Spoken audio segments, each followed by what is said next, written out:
Temasek Foundation cares.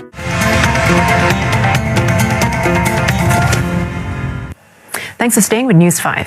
In Malaysia, more than 3,500 people have fallen ill after a recent chemical dumping incident in Johor. Many of them are children. The industrial town of Pasir Gudang is at the centre of this incident. A lorry is believed to have illegally dumped the toxic waste into the nearby Kim Kim River last week. Since then, the toxic fumes emitted have caused many to display symptoms of poisoning, like nausea and vomiting.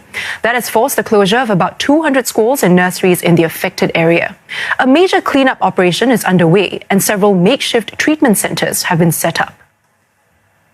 I'm here, this is at Pasir Gudang Indoor Stadium, and this indoor stadium has been converted into a medic base or a preliminary treatment centre. This follows the closure of two other treatment centres which have been closed down because they were located in what's considered the red zone, and that's because they're only about 1 kilometre away from the affected Kim Kim River. This stadium here, meanwhile, is considered to be in the safe zone. It's about 5 kilometres away, but even then, you know, the people here, they're really cautious. They've distributed face masks to everyone, and they've told us to ensure that we keep the masks on whenever we step outside. All of those people who are affected will first be brought here for preliminary medical tests and checks, and if their condition worsens, then they will be sent to the hospital. Well, we do know that the federal government has stepped in to provide assistance to all those affected here.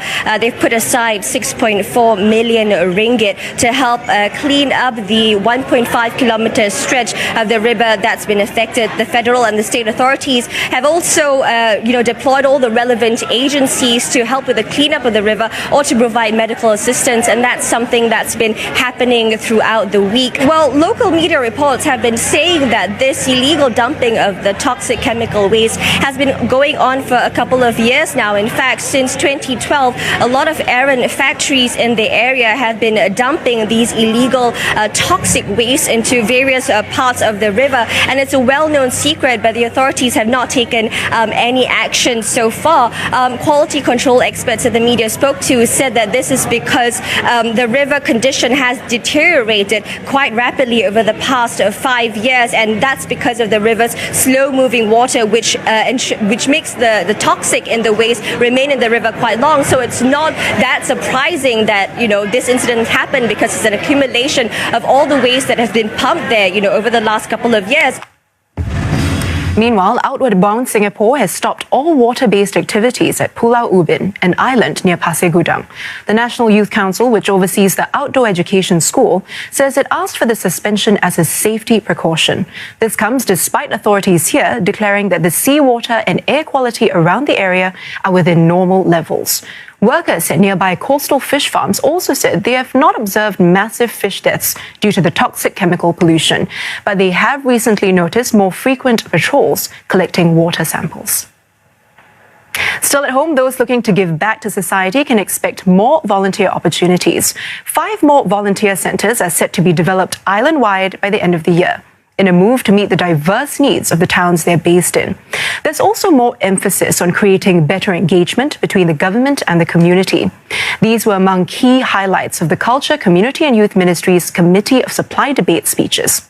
Now, here to share more, we're joined by Bae Yam Keng. He's Senior Parliamentary Secretary of the Culture, Community and Youth Ministry. Good to have you here with us. Hi, good evening. Let's start with the fact that there seems to be a lot more emphasis on volunteering these days. I mean, MCCY is working with a lot of community partners to start volunteer centres, where volunteers will not only be dispatched, they'll also be trained to be better. So what would you say are some of the changes in the needs and the demands of the volunteers these days? Well, indeed, first we observed that the culture of volunteering in Singapore has grown strong over the years. We have this individual giving survey, and in 2010, 1 in 10 people say that they have volunteered. But 6 years later, 2016, 1 in 3 has done that. So it's very encouraging, and we really know that volunteers get a lot of satisfaction from offering their time, expertise, and we'd like to make it even more pervasive culture in Singapore by making these opportunities more available and the experience more enriching and positive for our volunteers.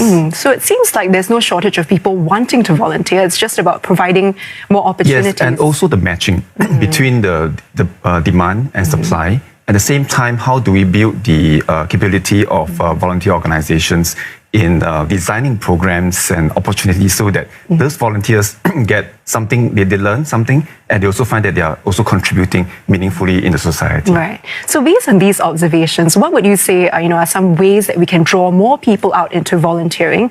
Some suggestions brought up would include volunteer leave be made compulsory in some way in various companies. Do you think that is feasible? That is one way indeed. So corporates are, I think, responding to the call of government to offer more time, leave for the staff to take part in volunteer activities. At the same time, we also see companies coming forward to organize CSR activities for the staff. And that's where the volunteer centers will do as well, but also by focusing on the local needs within the community. What are the needs in the local estate? Where are and then the opportunities for volunteers to come aboard? This could be corporates, it could be schools, religious organizations, it could be grassroots members, or just residents in the neighborhood. So speaking of needs of local estates, right? There have been pilot programs that have been rolled out in areas like Bedok and Jurong East as well. What are some of the key learning points you've gleaned from these pilot programs, and how will they be applied, for example, to the rest of Singapore? So in Jurong East, for example, the Loving Heart Multi-Service Centre has started this volunteer centre since November last year. So through that, they have gotten support from SG Care's office by linking more resources in the community. So for example, it could be the RSVP Singapore, which links up senior volunteers to cater to the needs of senior citizens in Jurong East.